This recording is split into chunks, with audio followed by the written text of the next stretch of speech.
Recording in progress.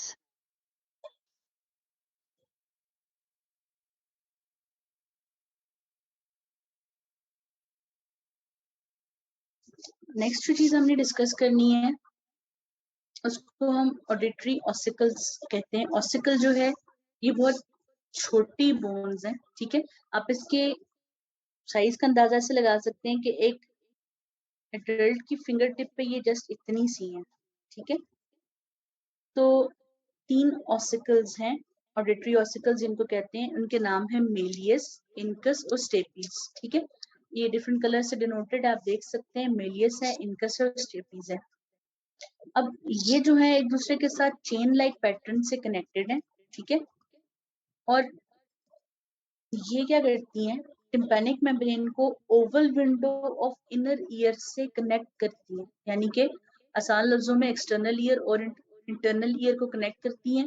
उनके किन किन पोर्शन को कनेक्ट करती हैं, एक्सटर्नल ईयर के टिम्पैनिक मेम्ब्रेन को, इनर ईयर की ओवल विंडो है। ओवल विंडो वो है जो डायरेक्टली बाद में कॉक्लिया के साथ, जो हियरिंग ऑर्गन है, उसके साथ कनेक्ट करती हैं, ठीक है। इन ऑसिकल्स के कुछ पार्ट्स हैं जो आपको पता होने चाहिए, जैसे कि पहला जो मेलियस है उसका लॉन्ग प्रोसेस या मेनुब्रियम है, ये वो है जो अभी हमने टिम्पैनिक मेम्ब्रेन के ऊपर देखा था। फिर एक लेटरल प्रोसेस है जिसकी वजह से ये टिम्पैनिक मेम्ब्रेन के ऊपर मेलियोलर फोल्ड्स बना रही थी, ठीक है। और उसके अलावा इंटीरियर प्रोसेस भी है, बाकी सब स्ट्रक्चर्स भी हैं, लेकिन क्योंकि मतलब इसमें इंपॉर्टेंट जस्ट हेड है क्योंकि इसके ऊपर इनकस अगली बोन आकर अटैच होती है, ठीक है। अच्छा, उसके बाद इनकस जो है उसके अंदर एक फेसेट है मेलियस के लिए, जाहिर है दोनों आपस में कनेक्टेड है तो एक दूसरे को अटैच करने के लिए फेसेट्स हैं। उसके बाद इसमें एक लॉन्ग प्रोसेस है, शॉर्ट प्रोसेस है और लेंटिक्यूलर प्रोसेस है, ठीक है। अब जो बॉडी ऑफ इनकस है वो मेलियस के साथ आर्टिकुलेट करती है, ठीक है। शॉर्ट लिम्ब जो है इसकी वो मिडल ईयर के साथ उसकी तरफ डायरेक्टेड है, ठीक है। बाकी मतलब मिडल ईयर की पोस्टीरियर वॉल की तरफ मुड़ी हुई है। और जो इसकी लॉन्ग लिम्ब है ये इंपॉर्टेंट है, जो इसका लॉन्ग प्रोसेस है ये अगली बोन स्टेपीज के साथ कनेक्टेड है, यानी कि अगर आप जैसे इस वाली पिक्चर में देखें तो ये इंटरकनेक्टेड बोन्स है ना, तो इसी वजह से एक स्ट्रक्चर दूसरे के अंदर अटैच्ड है, ठीक है। मेलियस इनकस के साथ, इनकस आगे स्टेपीज के साथ कनेक्टेड है, ठीक है। अब जो स्टेपीज है ये ह्यूमन बॉडी की सबसे स्मॉल बोन है, ठीक है, यानी कि smallest bone in human body, ठीक है। और इसका एक हेड है, इसके 2 क्रस्ट हैं, लिम्स हैं और इसकी फुट प्लेट है, ठीक है। अब ये क्या करती है, ये इनकस को आगे कनेक्ट करती है ओवल विंडो के साथ, और ये जो फुट प्लेट है ये इनर ईयर में एक ओवल विंडो नाम का स्ट्रक्चर है उसके अंदर जाके ओपन होगी, ठीक है। इसके लिए जो वर्ड एक यूज करते हैं, बुक्स में लिखा होता है, इसको कहते हैं कि ये स्टिरअप शेप है, स्टिरअप वर्ड यूज करते हैं।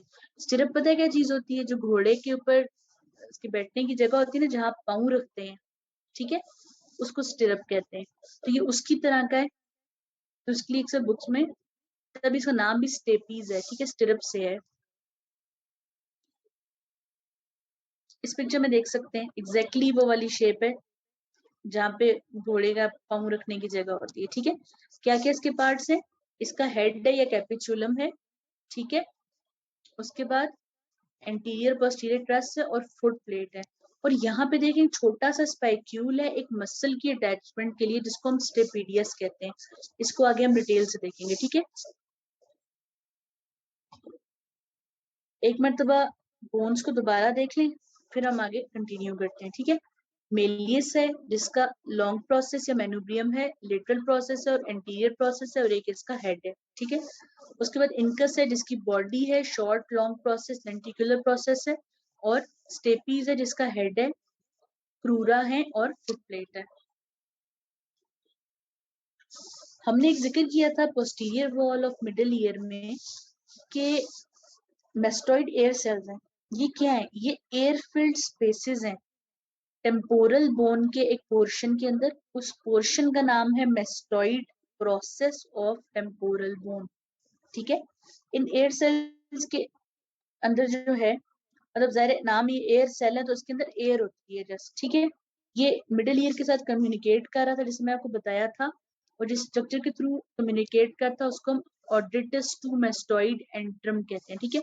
एंट्रम इसका अपर पोर्शन है, इसके साथ एक नेक्ट है तो इसका नाम है ऑर्डिटस टू मेस्टोइड एंट्रम, ठीक है। अब अब ये जो मेस्टोइड एयर सेल्स है ये बफर सिस्टम के तौर पर एक्ट करते हैं, ठीक है। बफर क्या करता है, बफर जैसे पीएच मेंटेन करता है, यानी एसिड चाहिए तो एसिड रिलीज करके, बेस चाहिए तो करके, लेकिन न्यूट्रलाइज करता है, बिल्कुल इसी तरह एयर की रिक्वायरमेंट के हिसाब से ये बफर के तौर पर एक्ट करता है। अगर एयर कम है तो ये एयर रिलीज करते हैं सेल्स, एयर ज्यादा है तो ये एयर को होल्ड करते हैं, ठीक है। इस पिक्चर में आप देख सकते हैं ये एयर सेल्स हैं, ठीक है, आपको दिखाए में यहाँ पर मौजूद हैं, बिल्कुल ईयर की बैक साइड जो प्रोसेस होता है बोनी मेस्टोइड प्रोसेस उस पे, ठीक है। मिडिल ईयर के मसल्स की बात करते हैं, ठीक है। टेंसर टेम्पेनाई मसल्स हैं और स्टेपिडियस मसल है, ठीक। टेंसर टेम्पेनाई जैसे हमने जिक्र किया था कि ये anterior wall of middle ear में था, ठीक है। और ये कर क्या रहा था, ये आता है ऑडिटरी ट्यूब से, ठीक है। यहाँ से आगे ऑडिटरी ट्यूब जा रही है, ये उसमें से आता है और आके अटैच होता है कहाँ पर, मेलियस के ऊपर, ठीक है, मेलियस के हैंडल के ऊपर, और ये इसको मीडियल साइड पे पुल करता है जब ये कॉन्ट्रैक्ट होता है, यानी ये इसको खींचता है अपनी तरफ, ठीक है। इसकी एक नर्व है जिसका नाम है टेंसर टेम्पेनाई नर्व, जो कि mandibular division of the trigeminal nerve की ब्रांच है। अब इसका फंक्शन क्या है, अच्छा पहले स्टेपीडियस देख लेते हैं, फिर एक ही बार बात करते हैं। दूसरा जो छोटा सा मसल है वो देखिए यहाँ स्टेपीज से अटैच है, वॉल से, ठीक है।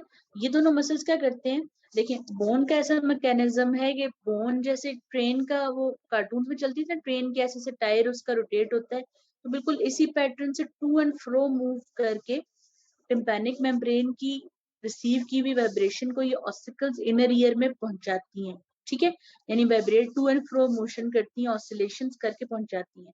ये मसल्स जब कॉन्ट्रैक्ट करते हैं ना तो इन बोन्स को होल्ड करते हैं, रोक देते हैं, तो ज्यादा मूवमेंट नहीं होती, ठीक है। इस तरह होल्ड कर, इस तरह क्या फायदा होता है कि ज्यादा जो है बोन्स मूव नहीं करती तो ज्यादा साउंड नहीं कैरी करती, तो इस तरह करके ये मसल्स हमारे ईयर को ज्यादा हाई इंटेंसिटी वाले साउंड से बचाते हैं, ठीक है। तो इस चीज को हम एकूस्टिक रिफ्लेक्स कहते हैं, ठीक है। क्या कहते हैं, एकूस्टिक रिफ्लेक्स। ये जैसे गिटार के लिए या म्यूजिक के लिए साउंड के लिए वर्ड यूज होता है एकूस्टिक, ठीक है। एकूस्टिक रिफ्लेक्स इस चीज को हम कहते हैं। ये मसल्स कॉन्ट्रैक्ट करते हैं तो बोन की मूवमेंट कम हो जाती है, जाहिर है ये अगर ये इसको कॉन्ट्रैक्ट कर देगा, ये इसको कॉन्ट्रैक्ट कर देगी, तो ये प्रॉपर टिम्पैनिक मेम्ब्रेन की वाइब्रेशन के जवाब में ज्यादा वाइब्रेट नहीं करेंगे, क्योंकि इनको तो होल्ड किया हुआ है ना, उसने गुंजाइश ही नहीं दी मूव करने की, टॉट करके रखा हुआ है, तो वो ज्यादा साउंड नहीं कैरी करेंगी और लाउड साउंड से इनर ईयर बच जाएगा, ठीक है। एक मिनट बाद दोबारा इस सारे स्ट्रक्चर को देख लें, अब क्योंकि हमारा फोकस जो है वो इनर ईयर की तरफ आने वाला है।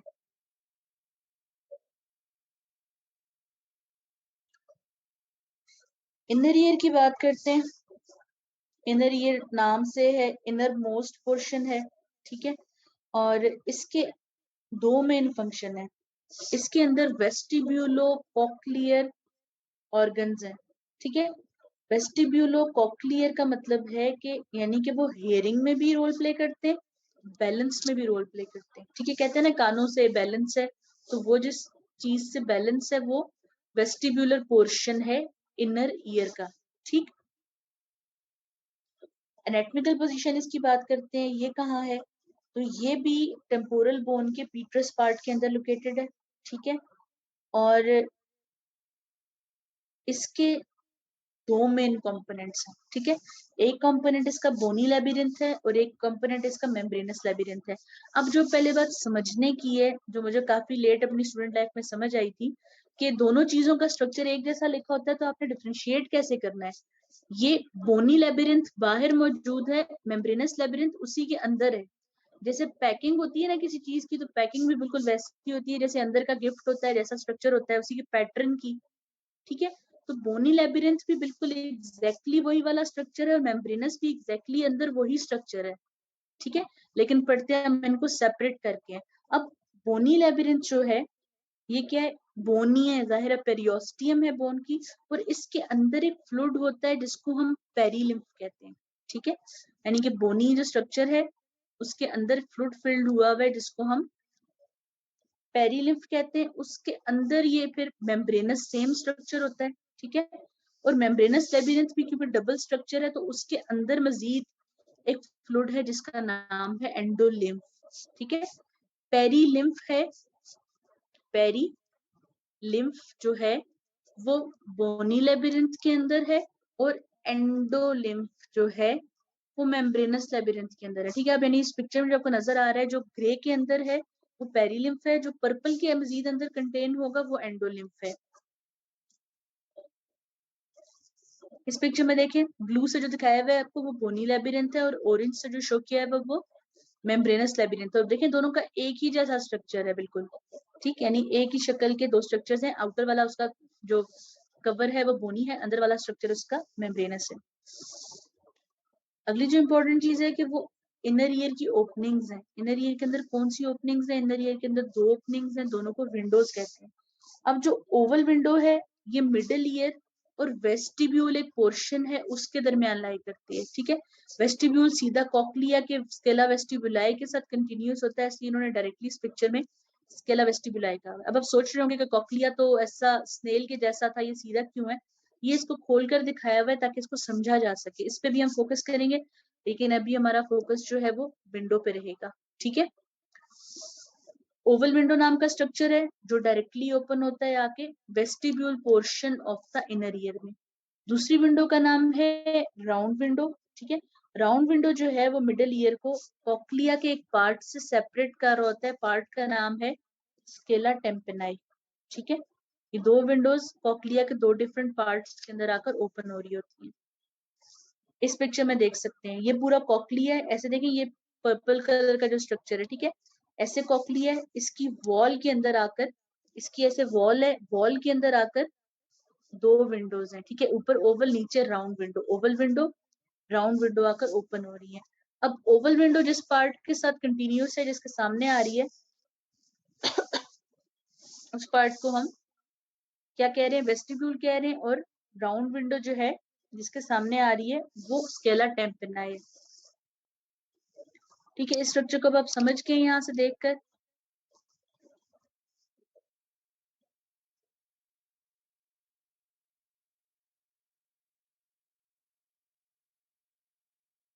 ये एक इजियर पिक्चर है इसको समझने के लिए। ठीक है, कि कॉक्लिया जो है उसमें ही ओवल विंडो है वो जो स्टेपीज के साथ कनेक्टेड है। ठीक है, और एक राउंड विंडो है। राउंड विंडो जस्ट ऐसे ही ओपन स्पेस है, लेकिन एग्जिट देती है मिडिल ईयर के अंदर। बोनी लेबिरिंथ की बात करते हैं, इसके अंदर बोनी कैविटीज हैं सारी। ठीक है, मौजूद का है again temporal part of temporal bone के पीटरस पार्ट के अंदर। इसके तीन पार्ट्स हैं, इसका एक हिस्सा कॉक्लिया है बोनी। ठीक है, एक हिस्सा इसका वेस्टिब्यूल है जो ग्रीन से मार्क हुआ है, जिसका इंपॉर्टेंट स्ट्रक्चर ओवल विंडो है, खुद ये है वेस्टिब्यूल। ठीक है, और उसके बाद इसके अंदर तीन सेमी सर्कुलर कैनाल्स है। सेमी सर्कुलर का क्या मतलब है? हाफ ऑफ सर्कल, यानी पूरा अगर सर्कल है तो उस तरह नहीं, हाफ। तो ये तीन सेमी सर्कुलर कैनाल हैं जो एक दूसरे से परपेंडिकुलरली अरेंज है, यानी जो एक्स वाई जेड एक्सेस होती है ना उस तरह ये तीनों एक दूसरे से एंगल पर अटैच्ड है। ठीक है, इस पिक्चर में आप एक मर्तबा देखें, अप्रिशिएट करें ये जो सारी कैनाल्स हैं इनको। ठीक है, इसमें कैसे दिखाया है? पहले तो बोनी स्ट्रक्चर दिखाया हुआ है कॉक्लिया, इसी को जो है ना पिछली वाली पिक्चर में खोल के दिखाया हुआ था ताकि इसके अंदर का स्ट्रक्चर समझ आ सके। ठीक है, एक कैनाल जो है उसको पोस्टीरियर कैनाल कहा है, एक को लेटरल कैनाल कहा है, और एक को एंटीरियर कैनाल कहा है। ये इन सब की डायरेक्शन से सब एक दूसरे से 90 डिग्री पर मौजूद है। ठीक है, अब देखें ये जो स्पाइरल वाला कॉकली है ना, इसको हम स्ट्रेट करके पढ़ेंगे ताकि हमें समझ आए। अब स्ट्रेट करके जब हम इसको देखते हैं ना, तो इसके अंदर ऐसे है कि सेंटर में एक पार्टीशन है, ठीक है, उससे ऊपर भी एक लेयर है, उससे नीचे भी एक लेयर है। ऊपर वाली लेयर को हम स्केला वेस्टिब्यूलाई कहते हैं, ये जो ऑरेंज से आपको शो किया हुआ है, ठीक है, ये सारा जो है ये स्केला वेस्टिब्यूलाई है। और जो नीचे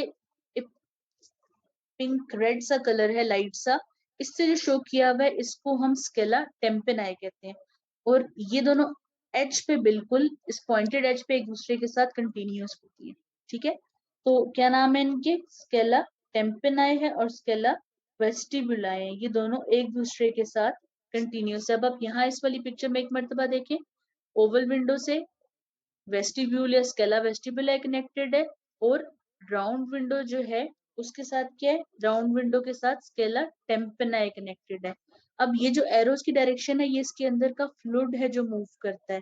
राउंड विंडो के आगे से फ्लूइड जो है, ठीक है, मतलब बल्ज कर रहा होता है और थोड़ी सी स्पेस देता है, जैसे कोई चीज जिसमें थोड़ी सी फ्लेक्सिबिलिटी हो तो वो अपनी जगह से ज्यादा अकोमोडेशन दे सकती है, तो ये इस फ्लूइड को मूव करने की जगह देता है। एंड पे आकर ये भी बीट करती है फ्लूइड के रिस्पॉन्स में, जैसे पानी पड़ा और आप उसको टैप करो तो वेव्स नहीं चलती, रिपल इफेक्ट जैसा होता है, बिल्कुल वैसा होता है, ठीक है।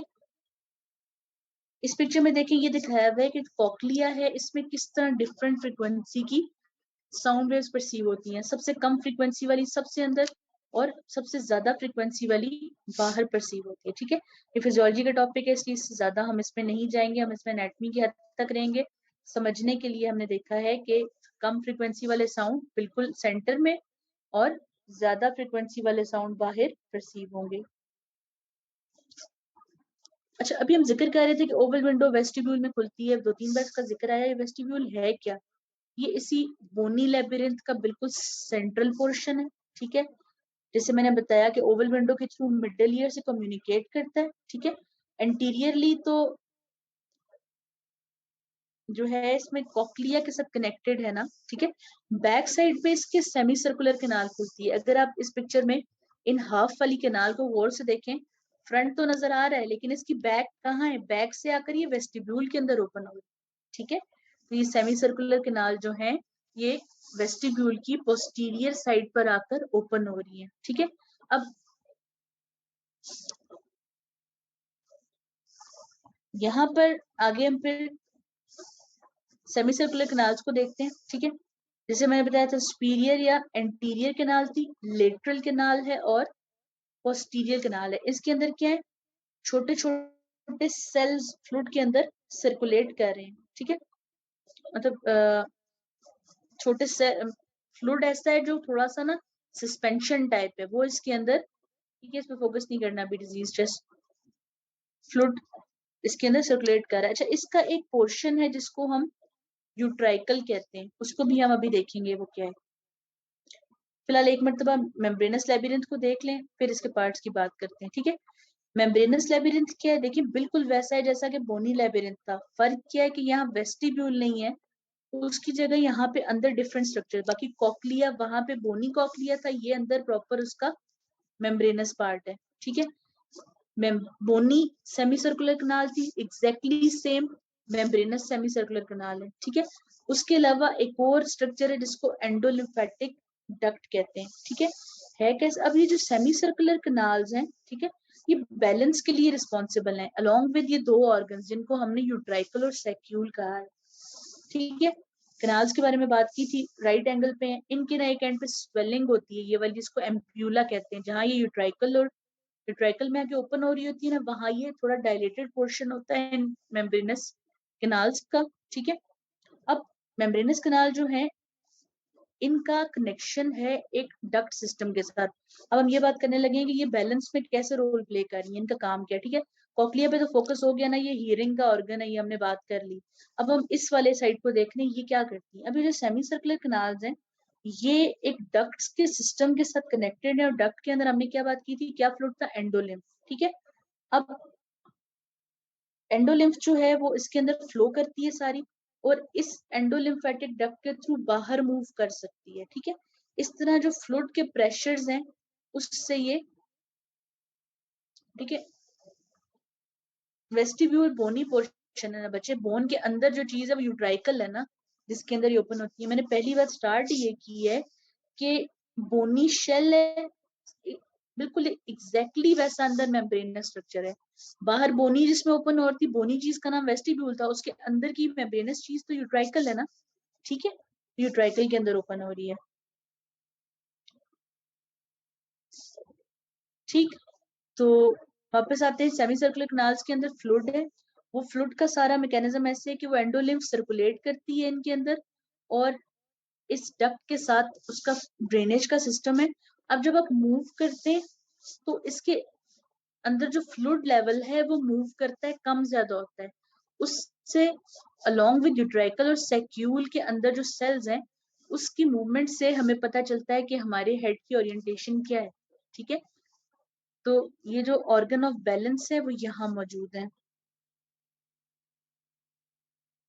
इस पिक्चर में एक मर्तबा देखिए, ठीक है, ये कॉक्लियर जो डक्ट थी ना, उसी को मजीद ओपन करके, यानी जैसे कोई चीज अगर ऐसे रोल हुई हो ना, आप उसको बिल्कुल स्ट्रेट करके बिछा दें बिल्कुल सीधा, तो हमें कॉक्लिया का हर साइड ऐसे नजर आती है। ठीक है, रोल हुआ हुआ कॉक्लिया। अब ये पहली बात तो याद रखनी दोबारा कि बोनी कॉक्लिया के अंदर मौजूद वाला ये मेम्ब्रेनस कॉक्लिया है। ठीक है, इसके अंदर जो स्ट्रक्चर बनता है ना, वो एक ट्रायंगुलर शेप स्ट्रक्चर है। ठीक है, जिसकी एक वॉल जो है वो स्पाइरल लिगामेंट बनाता है। ठीक है, स्पाइरल लिगामेंट बनाता है। उसके बाद इसकी रूफ जो है वो एक स्ट्रक्चर बनाता है ब्लू कलर का, जिसको हम स्केला वेस्टिबुलाई कहते हैं। ठीक है, और फ्लोर जो है वो एक मेम्ब्रेन बनाती है, जिसको हम रीसनर्स मेम्ब्रेन कहते हैं। ठीक है, यानी ये जो तीन स्ट्रक्चर्स है ना, ये स्काई ब्लू में, ऑरेंज में, और ये तीन मिलकर कॉक्लियर डक्ट का मेन पोर्शन बनाते हैं। ठीक है, जो कि हेयरिंग में इन्वॉल्व है। अभी जो बेजिलर मेम्ब्रेन है इसकी, रेसनर, ये बेजिलर मेम्ब्रेन लोअर वाली, इसके अंदर हेयर सेल्स हैं, वो जिनका काम हियरिंग में, जिनके अंदर ऑर्गन ऑफ कॉर्टाई होता है, जो एग्जैक्टली हियरिंग का ऑर्गन है, होते क्या है, वो हेयर सेल्स हैं। ठीक है, सीलिया जैसे सेल्स हैं, साउंड वेव और फ्लूइड के रिस्पॉन्स में मूव करते हैं, और उनकी वजह से साउंड की डायरेक्शन डिटेक्ट होती है। इस पिक्चर में आप देख सकते हैं। ठीक है, ये वेजिलर मेम्ब्रेन है, इसके अंदर एक इनर हेयर सेल्स हैं, और इस पूरे स्ट्रक्चर का नाम है ऑर्गन ऑफ कॉर्टाई।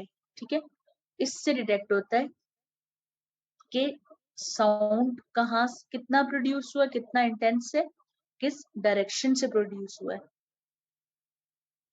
ये पूरा स्ट्रक्चर है आपके सामने। ठीक है, यहाँ देखिए साउंड वेव आती है, आके कहाँ स्ट्रक करती है, टिम्पैनिक मेम्ब्रेन पे। ऑसिकल्स इनको कैरी करते हैं, ओवल विंडो में ले जाते हैं। इसके अंदर फ्लूइड है, फ्लूइड सारा मूव करता है। ठीक है, आकर, और इस फ्लूइड की मूवमेंट से और कितनी फ्रीक्वेंसी से, कितनी स्पीड से साउंड वेव आई थी, उसके स्ट्रक होने से पता चलता है कि कौन सा साउंड प्रोड्यूस हुआ है, कितनी इंटेंसिटी का साउंड जो है वो प्रोड्यूस हुआ है। ठीक है, आखिर में जो चीज है वो सेक्यूल और यूट्राइकल को एक दफा दोबारा देख लेते हैं डिटेल से। ठीक है, ये हमने पहले तो ये बात की थी ना सिंपली कि इसके अंदर सेमी सर्कुलर कैनाल्स आके ओपन हुई है। ठीक है, ये ऑर्गन ऑफ बैलेंस है, ये हेड की एक्सेलरेशन को डिटेक्ट करते हैं कि सर वर्टिकली मूव हुआ या हॉरिजेंटली, यानी अगर आप अपने हेड को आगे की तरफ मूव करेंगे तो उसको डिटेक्ट करता है सेक्यूल। ठीक है, और अगर आप हॉरिजेंटली मूव करेंगे, अपने सर को ऐसे सलाम करते हैं नमाज में, तो ये इसको डिटेक्ट करेगा यूट्राइकल। ठीक है, सेक्यूल और यूट्राइकल है, बैलेंस के ऑर्गन्स हैं, और हेड की एक्सेलरेशन को डिटेक्ट करती है। ठीक है, सेक्यूल जो है वो वर्टिकल एक्सेलरेशन को, और यूट्राइकल जो है वो हॉरिजेंटल एक्सेलरेशन को, हेड की मूवमेंट को डिटेक्ट करता है। ठीक है, इनमें से ही एंडोलिम्फ निकलकर इस एंडोलिम्फेटिक ट्रैक्ट के थ्रू आगे ट्रेवल करती है। ठीक है, और petrous part of the temporal bone में इसका प्रॉपर ड्रेनेज सिस्टम है, वहां जाकर ये एब्जॉर्ब हो जाती है। ठीक है, दोबारा ब्लड के अंदर एब्जॉर्ब हो जाती है, फिर नई बनती है, और ऐसे सर्कुलेशन इसकी चलती रहती है। एक मरतबा सेमी सर्कुलर डक्ट्स पे दोबारा focus. Semi circular ducts semi circular bony वाली कैनाल्स के अंदर थी। ठीक है, मेम्ब्रेनस वाली डक्ट्स हैं, बोनी वाली कैनाल्स हैं। ठीक है, हेड जब मूव करता है तो इसके अंदर फ्लूइड मूव करता है तेजी से, जितनी तेजी से फ्लूइड अपनी स्पीड से यानी मूव करता है, उससे हमें साउंड का और बैलेंस का पता चलता है। सॉरी, बैलेंस का पता चलता है। ज़रा जितना जोर से फ्लूइड मूव किया, इसका मतलब इतने जोर से हमें भी झटका लगा या हमने मूव किया है। इसके अंदर जो डायलेटेड पोर्शन है, जहां ये खुल रहा होता है, डायलेटेड पोर्शन एम्प्यूला, इसके अंदर सेंसरी रिसेप्टर्स हैं जो इस चेंज को डिटेक्ट करते हैं और ब्रेन को सिग्नल भेजते हैं बैलेंस के लिए। आप देखेंगे इसके अंदर वेस्टिब्यूलर नर्व जो है एम्बेडेड है। ठीक है, अब नर्व की बात करते हैं। वेस्टिब्यूलो कॉक्लियर नर्व है। ठीक है, वेस्टिब्यूलो कॉक्लियर नर्व है। जो कॉक्लियर पोर्शन है वो कॉक्लिया पे हेयरिंग का फंक्शन दे रहा है, और वेस्टिब्यूलर जो है वो बैलेंस के साथ जस्ट कंसर्न्ड है। ठीक है, इनर्वेशन जैसे भी हमने बात की। Cochlear nerve responsible for hearing. ठीक है, vestibular nerve responsible for balance. ठीक है, फेशियल नर्व यहाँ से गुजरती जरूर है, जो बल्ज हमने देखा था, लेकिन वो वहां ये सप्लाई नहीं करती। ठीक है, ये सारी एक दफा समरी है इसकी। ठीक है, ये आप एक दफा खुद रीड कर लेंगे, इसमें सारे एस्पेक्ट्स कवर हो जाएंगे।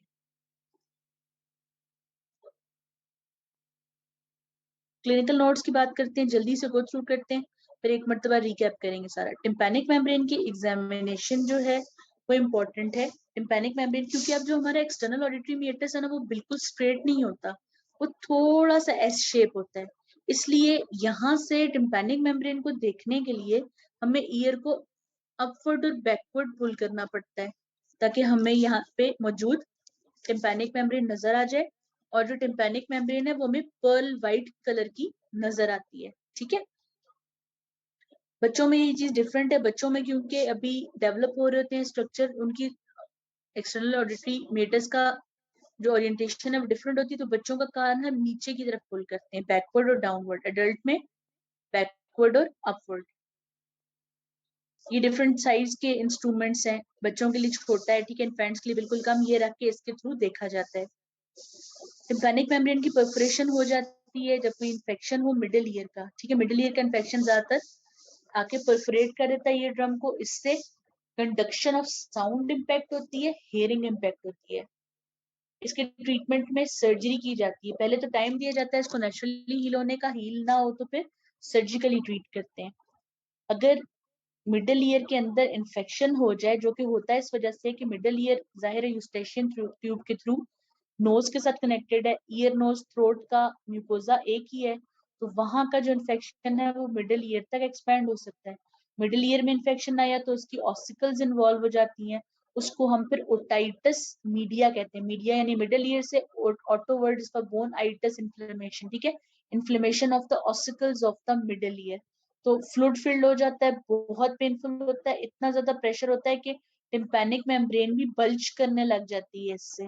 ठीक है, और पेनफुल कंडीशन है, एंटीबायोटिक्स से और एंटीपायरेटिक्स से, फीवर की मेडिसिन से ट्रीट करते हैं। और यही ओटाइटिस मीडिया अगर कंट्रोल ना किया जाए टाइम पे तो इसके बहुत ग्रेव कंसिक्वेंसेस हैं, क्योंकि जाहिर है इसके बिल्कुल ऊपर मिडिल क्रैनियल फोसा है, ऊपर ब्रेन है, तो ब्रेन में एब्सेस हो सकती है, सेरिबेलम यानी सेरिब्रम में, सेरिबेलम में, ड्यूरामेटर में जाकर इंसेफ्लाइटिस हो सकता है, मेनिंजाइटिस हो सकता है। ठीक है, उसके अलावा फेशियल नर्व क्योंकि गुजर रही है तो फेशियल पैल्सी हो सकती है। ठीक है, मतलब इनर ईयर का इन्फेक्शन हो सकता है, लेबिरिंथाइटिस कहते हैं, क्योंकि लेबिरिंथ है ना बोन की। ठीक है, तो इसको टाइम पे ट्रीट करना बहुत जरूरी है। ऑटोसिक्लोरोसिस एक ऐसी कंडीशन है जिसके अंदर जो फुट प्लेट ऑफ स्टेपीज है वो फिक्स हो जाती है सर्टन फैक्टर्स, एज की वजह से, हार्मोनल इम्बैलेंस की वजह से। जाहिर है अगर फुट प्लेट मूव भी नहीं करेगी तो साउंड कैसे ट्रांसमिट करेगी, तो इससे हियरिंग कम हो जाती है, कंडक्टिव डेफनेस होती है। उसके अलावा डेवलपमेंटल एबनॉर्मेलिटीज हैं कि अगर ईयर का स्ट्रक्चर, ईयर जो है ना जब डेवलप होता है तो मीजनकाइम के ब्लॉक्स होते हैं। ठीक है, ब्लॉक्स होते हैं, इनको ऑरिक्यूलर हिलॉक्स कहते हैं। ठीक है, ऑरिक्यूलर हिलॉक्स। ठीक है, उनसे डेवलप होता है। अगर वो प्रॉपरली ना डेवलप हो तो आपके ऑरिकल नॉर्मली डेवलप नहीं होता। उसके अलावा अगर ऑरिकल ज्यादा मौजूद हो तो ऐसी अपेंडेजेस रह जाती है स्किन की, ऑरिकल के ब्लॉक्स बने ही ना तो ऑरिकल बनता ही नहीं, अंदर से ईयर प्रॉपर होता है, बाकी डेवलप हुआ होता है, जस्ट एक्सटर्नल ईयर बिना नहीं बनता। इसके अलावा अगर ये प्रॉपर मीजेनकाइमल स्ट्रक्चर ना डेवलप हो तो माइक्रोऑटिया होता है, यानी कि ईयर पूरा डेवलप नहीं होता ऑरिकल एक्सटर्नल ईयर, ठीक है। उसके अलावा एक कंडीशन है जिसमें एक्सटर्नल एक्रोस्टिक मीएटस का एट्रीजिया हो जाता है। एट्रीजिया का मतलब है नैरोइंग। होता ये है बॉडी में तकरीबन डेवलपमेंट का ये पैटर्न है कि जो स्ट्रक्चर कैनाल्स वाले हैं वो पहले सॉलिड कैनाल्स बनती हैं, बाद में रिकेनालाइजेशन होती है, ठीक है, ल्यूमन बनता है बाद में।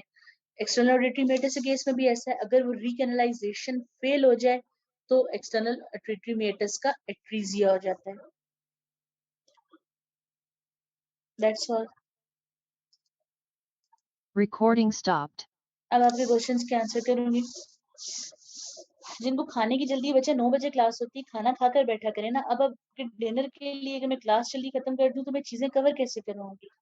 और आप अकेले नहीं है ना, 60 लोग हैं, 59 लोग हैं आपके साथ। अच्छा देखो, कनाल और डक्ट में ये फर्क है, कनाल बोनी वाले पार्ट को कहा है, डक्ट मेम्ब्रेनस वाले पार्ट को कहा है, ठीक है। अच्छा उसके बाद मैक्सिलरी साइनस और ऑडिटस वाली स्लाइड, ठीक है। और क्वेश्चंस देख लेते हैं, फिर जो सीक्वेंस में आता जाता है, क्योंकि 5 मिनट्स रह गए मीटिंग के, उस तरह देखते जाते हैं। यूट्राइकल और सैक्यूल का प्रोप्रियोसेप्शन तो होता है कि आपको ये पता हो कि आपकी बॉडी कहाँ रोटेटेड है, उस तरह नहीं, ठीक है। तो वो चीज नहीं, प्रोप्रियोसेप्शन नहीं, प्रॉपर बैलेंस में प्रोप्रियोसेप्शन ज्यादा जो है ना वो ब्रेन का फंक्शन है, ईयर का नहीं, ठीक है।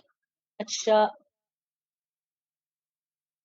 ईयर की डेवलपमेंटल एबनॉर्मेलिटी में बताया था बेटा कि नॉर्मली कैनाल पहले बनती है ना सॉलिड, ठीक है, सॉलिड कैनाल बनती है, बाद में ना इसका जो अंदर से मटेरियल है ना वो खत्म हो जाता है ताकि ये फंक्शनल हो जाए। अगर वो ना खत्म हो तो ये बंद कैनाल बन जाती है, ट्रीजिया वाली, ठीक है। हेड की मूवमेंट्स का मैंने ये बताया था बेटा कि हेड देखो जिस तरह हम कैसे कर सकते हैं, हेड आगे मूव कर सकते हैं या दाएं बाएं मूव कर सकते हैं, ठीक है। तो वो सेक्यूल और यूट्राइकल अलग अलग इन चीजों को आइडेंटिफाई कर रहे होते हैं, ठीक है। फ्रंट पे जाने के लिए सेक्यूल जो है वो वर्टिकल मूवमेंट को करता है, ठीक है, और यूट्राइकल जो है लेटरल मूवमेंट को करता है, ठीक है। अच्छा एक क्वेश्चन पूछा जी, मॉड्यूलस क्या होता है? ये कॉक्लिया का जो पॉइंटेड पार्ट है ना उसको मॉड्यूलस कहते हैं, ठीक है। एट्रीजिया का मतलब होता है कोई भी चीज जो नैरो हो जाए, नैरो जो चीज है वो एट्रीजिया है, ठीक है।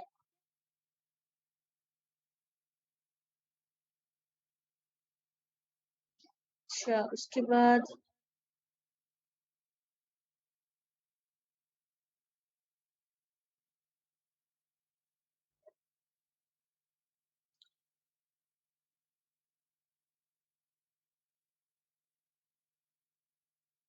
मैक्सिलरी साइनस का तो इससे कोई लिंक एग्जैक्टली कौन सी चीज पूछना चाह रहे हैं? मैक्सिलरी साइनस से नहीं है, नेजोफेरिंक्स के साथ है लिंक ऑडिटरी ट्यूब का, ठीक है।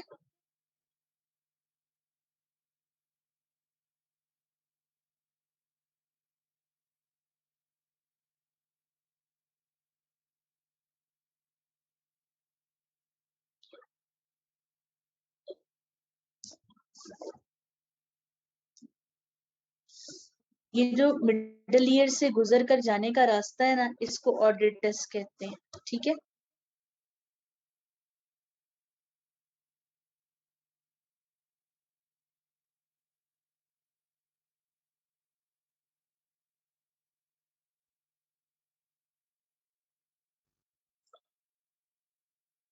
मेस्टोइड एयर सेल्स का ये फंक्शन है, मैंने पहले भी बताया, वो एयर का रिजर्व है, ठीक है। इनके अंदर एयर स्टोर भी होती है, एयर स्टोर होती है तो रिलीज भी होती है। अगर मिडल ईयर के अंदर एयर का प्रेशर कम होता है तो ये एयर रिलीज करके प्रेशर को नॉर्मल पे लाते हैं, और प्रेशर ज्यादा होता है तो एयर को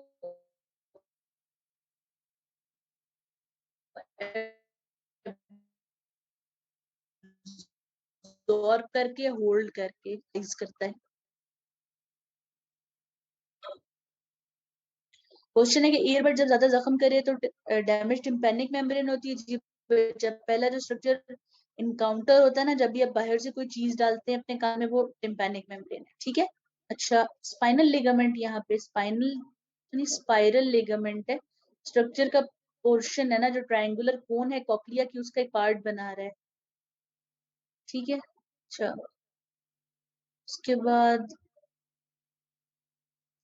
स्केल हेलिकोड्रामा के साथ कैसे कम्युनिकेट करता है, जो ऐसा पूरा ट्रायंगल बन रहा है ना, उसमें एंड पर ऊपर स्केला वेस्टिबुलाई होता है, नीचे टेम्पनाई होता है, यहाँ से ऐसे कनेक्टेड होते हैं, कोने से खाली होता है, तो दरमियान की सेपरेशन है वो नहीं होती, इस तरह कनेक्टेड है। ठीक है, और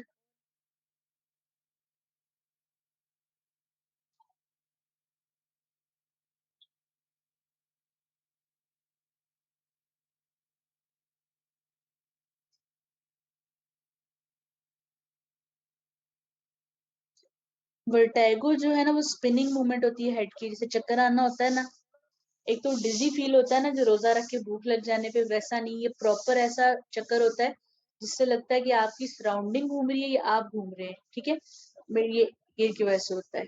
ठीक है,